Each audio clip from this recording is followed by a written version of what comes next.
மத்திய அரசு தேசிய ஊரக வேலைவாய்ப்பு திட்டத்தில் பெயர், ஊதிய தொகை ஆகியவற்றில் மாற்றம் கொண்டு வந்து மாநில அரசின் நிதி சுமையை அதிகரித்துள்ள நிலையில் புதுவையில் 100 நாள் வேலை வாய்ப்பு சரிவர வழங்கப்படுவதும் இல்லை, சம்பளமும் கொடுக்கப்படுவது இல்லை என குற்றம் சாட்டுகின்றனர் மக்கள்.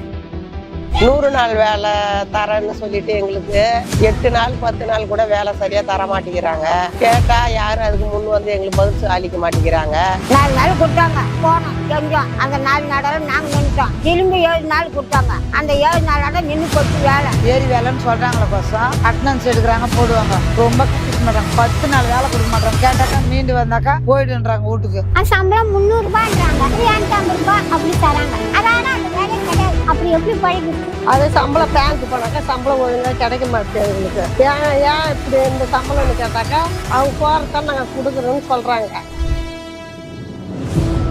ஏழை மக்களுக்காக உருவாக்கப்பட்ட 100 நாள் வேலை வாய்ப்பை தொடர்ந்து புறக்கணித்து வரும் என்ஆர் பிஜேபி ஆட்சியை புறக்கணிக்க துணிந்து விட்டனர் புதுவை மக்கள்.